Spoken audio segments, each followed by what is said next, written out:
धर्म की राजनीति हुई है और फसाद फैलाया गया और कुछ नहीं हुआ है। रोजगार कहाँ आप बताएं हमें?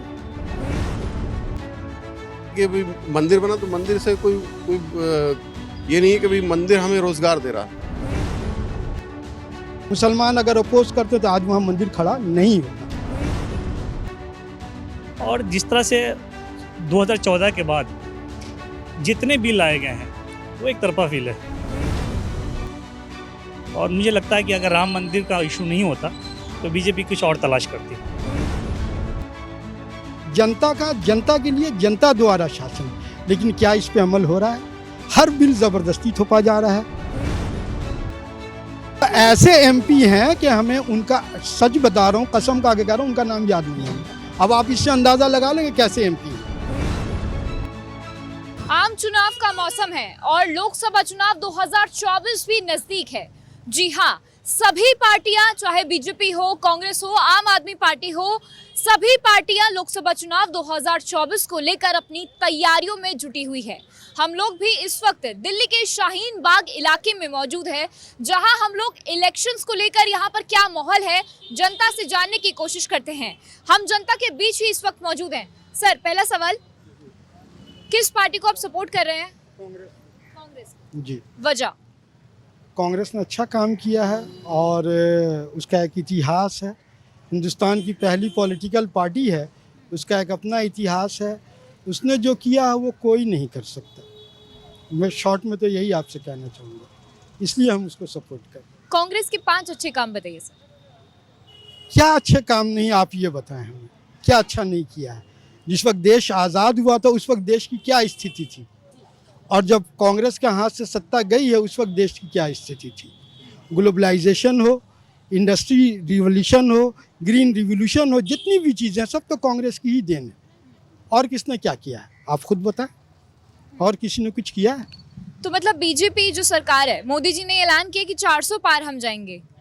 वो देखिए, वो एक अलग इशू है कि 400 पार जाएंगे, 500 पार जाएंगे, वो अलग चीज़ है।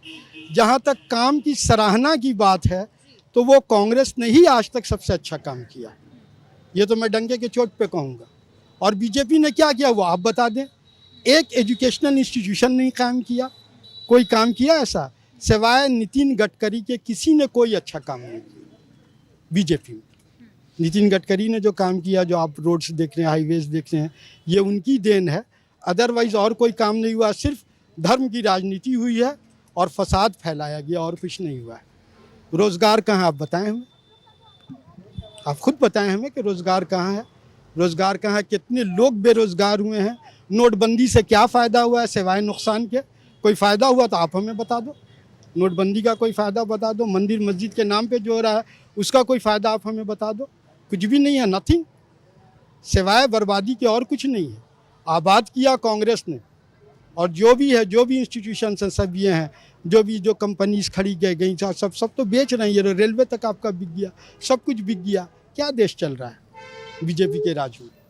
ये कांग्रेस ही आएगी तभी इस देश का उद्धार होगा। बीजेपी ने अभी तक कुछ नहीं किया है। सर, इलाके की बात अगर हम करें, आपके इलाके में जो विधायक है वो अमानुतुल्लाह है, वो कैसा काम कर रहे हैं? क्या आपकी समस्याएं सुनते हैं वो? देखिए, समस्याओं की बात जहाँ तक है तो चीज़ें होती रहती हैं यहाँ पर, काम हो और डेवलपमेंट भी चीज़ें हैं, लेकिन यहाँ पर जो खासकर दिल्ली जो है वो केंद्र का मामला होता है यहाँ, तो बहुत इफेक्ट रहता है ये सब चीज़ों का।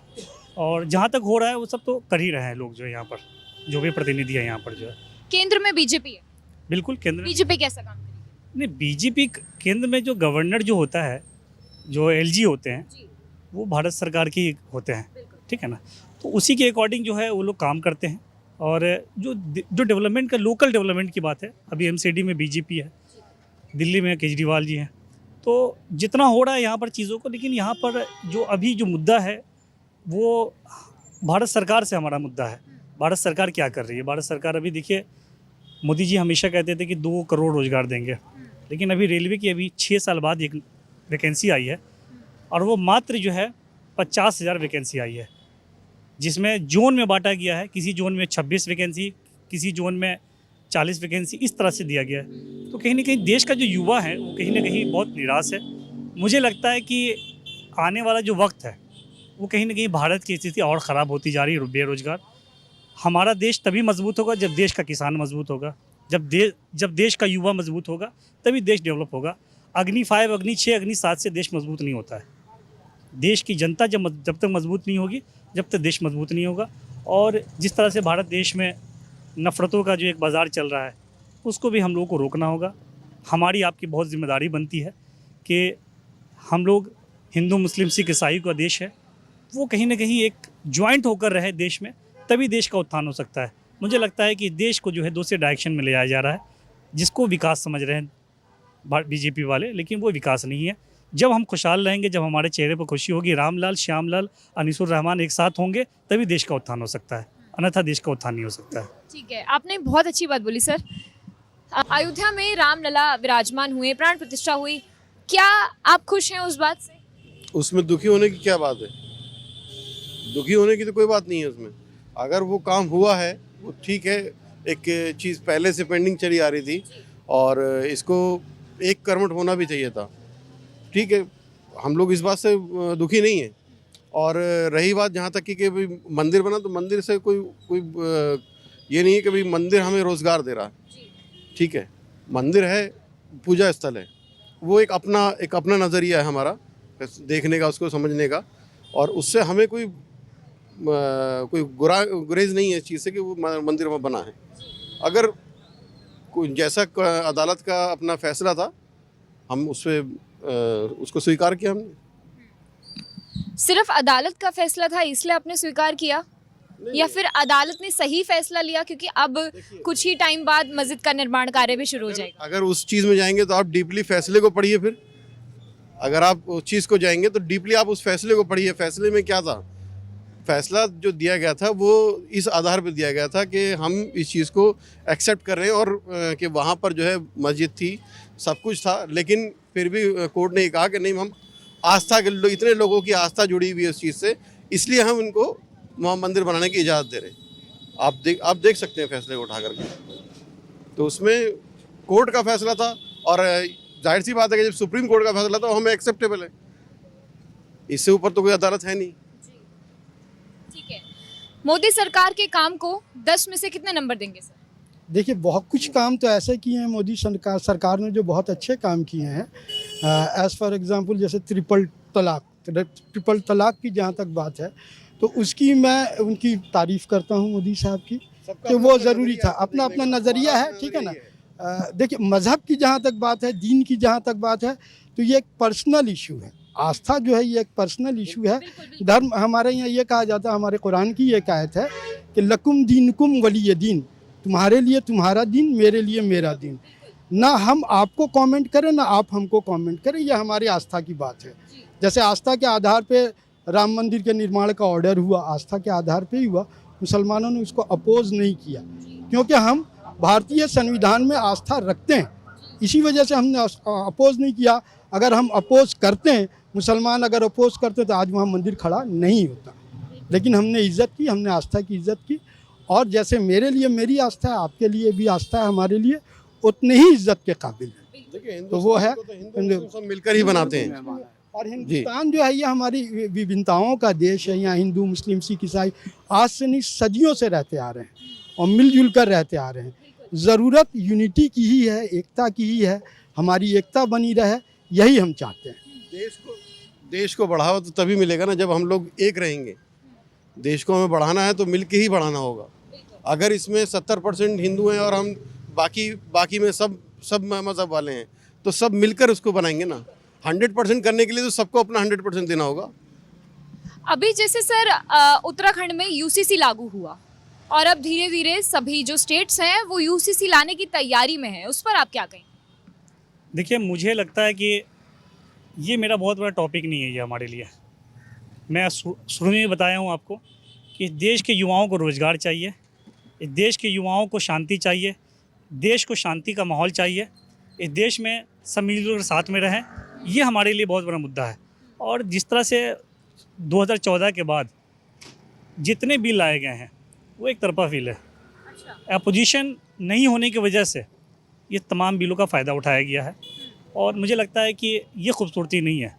हमेशा विरोध के बाद जब कोई पॉजिटिव चीज़ आती है उसके बाद ही कोई खूबसूरती होती है। मुझे लगता है कि मेजॉरिटी है आपकी, आपको जो लाना है वो ले आइए। और मुझे ये बताइए कि मोदी जी क्या चीज़ लाना चाह रहे थे और रुक गए।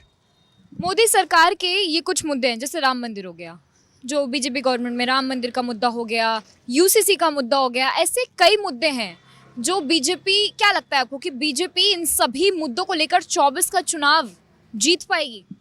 देखिए, जीतना हारना अलग चीज़ है, लेकिन बीजेपी का जो मुद्दा है, जो उनका जो फाउंडेशन है, इसी की बुनियाद पर खड़ा हुआ है। और मुझे लगता है कि अगर राम मंदिर का इशू नहीं होता तो बीजेपी कुछ और तलाश करती। अभी तक जो है बीजेपी राम मंदिर का निर्माण करवाया। राम मंदिर मतलब एक उनकी तरफ से लोगों के लिए मास्टर स्ट्रोक की तरह काम किया है। चुनाव में वो काम करेगा राम मंदिर वाला, उनका जो मुझे फॉर्मूला लगता है कि इस देश का जो युवा है, इस देश का जो समाज के जो लोग हैं, मुझे लगता है अब वो समझदार हो चुके हैं। और मुझे लगता है मैं उन सब से अपील करूंगा कि सही पूछिए तो मंदिर मस्जिद से उत्थान नहीं हो सकता है देश का। मैं तमाम देशवासियों से अपील करूंगा, अगर देश का उत्थान करना है तो एक साथ कदम से कदम मिलाकर जो देश के ख़िलाफ़ चीज़ें हैं उसको ख़त्म करना है, और जो चीज़ असल मुद्दा है देश में उसको लाके सामना करना पड़ेगा। लेकिन सरकार इस चीज़ों को पीछे हटकर काम कर रही है। रोज़गार के टॉपिक पर मुझे नहीं लगता है कि सुबह से लेकर शाम तक 20 डिबेट होता है, कोई रोज़गार की बात करे। मुझे नहीं लगता है इस देश में बेकसूर नौजवानों को फंसाया जा रहा है, बेकसूर लोगों पर जो अत्याचार किया जा रहा है। बीजेपी ये सब काम कर रही है मतलब? बिल्कुल, मतलब मुझे लगता है कि अभी के वक्त में जो एक्चुअल मुद्दा है उस पर कोई बात नहीं कर रही है। और बिल क्या है, बिल जो है आपको जो लाना है वो ले आइए बिल। आज देखिए देश का किसान किस तरह से उनके लिए इतने बड़े बड़े कील ठोक दिए गए हैं। बताइए कि जो इंसान आपको जो है अनाज मतलब जो है बो कर आपके घर तक अनाज पहुंचाते हैं और उसी के लिए खंजर का इस्तेमाल किया गया है। तो मुझे लगता है कि देश का जो स्ट्रक्चर जो है वो कहीं ना कहीं बदला जा रहा है। वो देश नहीं रहा, ये भगत सिंह और अबुल कलाम आज़ाद और जो गांधी जी का देश नहीं रहा। अब ये नरेंद्र मोदी का देश है और उस देश का जो है स्ट्रक्चर बिल्कुल बदल चुका है। अब मुझे नहीं लगता है कि इस देश में युवाओं के लिए, किसानों के लिए, मजलूमों के लिए कुछ रहा। मैं एक बात ये कहना चाहता हूँ कि देखिए प्रजातंत्र क्या है।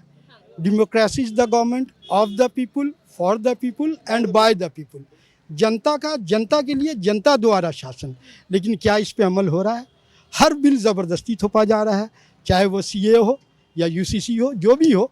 बहुत सारे बिल्स हैं। आप ये देखिए कि क्या जनता से मशवरा किया गया, क्या जनता की राय ली गई, क्या जनता की सहमति ली गई? ऐसा कुछ भी नहीं हुआ है। प्रजातंत्र के बिल्कुल बरअक्स, बिल्कुल उल्टे काम हो रहा है। चुनावी बॉन्ड आया सुबह कल और फिर रात को, शाम के टाइम में रद्द कर दिया उस बॉन्ड को। आप देख लीजिए ना, जनता का कहाँ कोई वजूद ही नहीं है। और ये बीजेपी ही थी जिसने कहा था कि जनता का अधिकार नहीं है कि वो जाने कि किस पार्टी को चंदा कहाँ से आए। मैं खुले शब्दों में कह रहा हूँ कि बीजेपी सिर्फ डिक्टेटरशिप कर रही है और कुछ नहीं।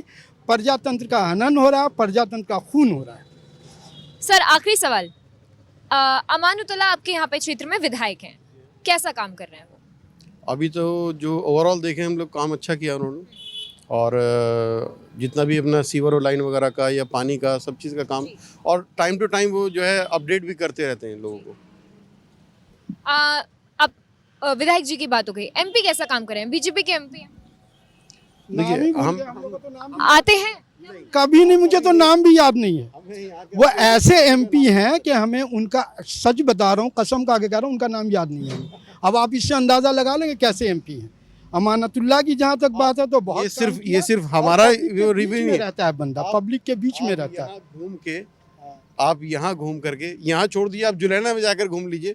यहाँ तो चलिए टोटल जो है मुस्लिम आबादी है, उधर सब मिक्स आबादी है, उधर नॉन मुस्लिम्स भी हैं। अगर वहाँ भी आप जाकर के पूछेंगे यहाँ का एमपी कौन है, आता वो भी जामिया नगर में ही है, लेकिन वहाँ भी आपको लोग ये नहीं बता सकते इस एरिया में एमपी कौन है। बीजेपी से है, कांग्रेस से है, क्योंकि आज तक जनता के बीच में नहीं है, दिखे ही नहीं है। बीजेपी के हैं, ये हम भी जानते हैं बीजेपी के हैं, लेकिन क्या नाम है हमें याद भी नहीं। अब इससे आप अंदाज़ा लगा सकते हैं कि उन्होंने क्या काम किया है या वो कितना उनकी यहाँ उपस्थिति होती है। तो हम लोग इस वक्त मौजूद थे दिल्ली के शाहीन बाग इलाके में, जहां पर लोकसभा चुनाव 2024 को लेकर जनता की राय क्या थी, तमाम बातें उन्होंने बताई कि किस तरीके से वो कौन सी पार्टी को सपोर्ट करते हैं। बीजेपी के बारे में कई बातें बोली, साथ ही में क्षेत्र के विधायक अमानतुल्लाह के बारे में भी उन्होंने कई बातें बोली हैं। तो हमें कमेंट बॉक्स में कमेंट करके जरूर बताएं कि लोकसभा चुनाव 2024 में आप किस पार्टी को सपोर्ट कर रहे हैं। कैमरा पर्सन अजीत सिंह के साथ आरजू दुबे, श्रेष्ठ भारत, दिल्ली। श्रेष्ठ भारत पर खबरों से जुड़े रहने के लिए चैनल को सब्सक्राइब करें, बेल आइकन दबाएं और देखते रहें श्रेष्ठ भारत।